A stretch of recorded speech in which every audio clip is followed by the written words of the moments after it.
Hi viewers, today we'll be giving you some of the best investment advice that you will ever hear, and if any of our videos have been beneficial to you, make sure to give them a thumbs up as this encourages us to put out more videos. Before we get into it, we'll start with a pretty common folk tale of a king who was once riding in the forest and fell into a pit. A poor man hears the noise and rescues the king. The king then tells him to ask for a gift, and the poor man humbly requests the king to give him 2 small grains of wheat on the first box of a chessboard. However, the king is to double the grains as he moves from box to box. The king sees this as a small thing and agrees, and ends up having to give up so much wheat that by the time he figures out what 2 to the 64th equals, he has lost his entire kingdom. By the end of this video, I want you to have moved from the ignorant king's mindset to the wise poor man's understanding of what we call compound interest. Compound interest is one of the most basic and fundamental financial concepts that you will need to understand. And today we'll be speaking about what it is and how it will help you achieve your investment goals. Before we define compound interest, let's begin with simple interest. Simple interest is interest earned on your original investment. For example, Becky has managed to raise 1 million shillings and she decides to put it into a savings account, earning her simple interest of 10% yearly.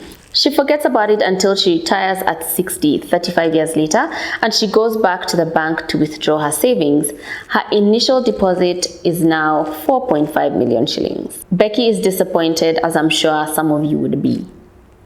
This is how it happened. Every year, her investment would earn 100,000 shillings, and over 35 years, that came up to 3.5 million shillings, which added to her original investment makes 4.5 million shillings. Meanwhile, Becky's cousin Sheila also invested 1 million shillings, but she decided to put it into a fund earning her compound interest of 10% per year. She also forgets about it, and when she reaches retirement age, goes to withdraw the money. She finds that her 1 million has now grown to 28 million. Same investment as her cousin Becky, same time period, but vastly different results. But how did this happen? Well, the same can be seen on the screen. After year 1, Sheila's investment earned interest of 100,000 shillings just like Becky, but in year 2, both her original investment and her interest earned interest, and it goes on and on and on.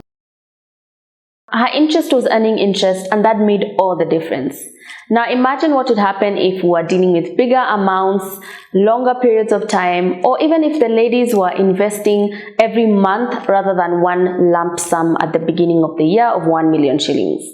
Now you're probably saying, or I hope you're saying, I'm in, but how do I take advantage of compound interest? I don't want to be Becky, I want to be Sheila. Before I begin, let me bring in the concept of time. Time is everything when it comes to compound interest. It's what sets off the snowball effect, which brings in the vast differences that you saw in the earlier example.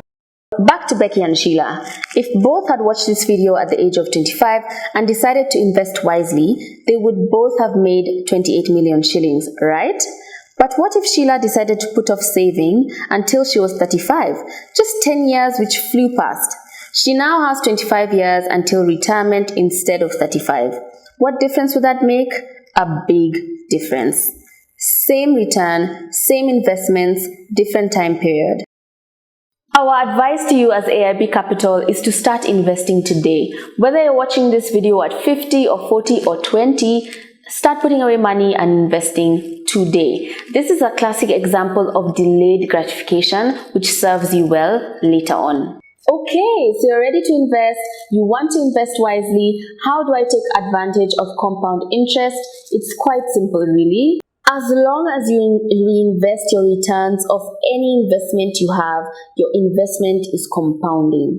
For example, if you buy shares and you earn dividends of those shares, don't use the dividends, buy more shares with the money. Now your dividends are earning dividends.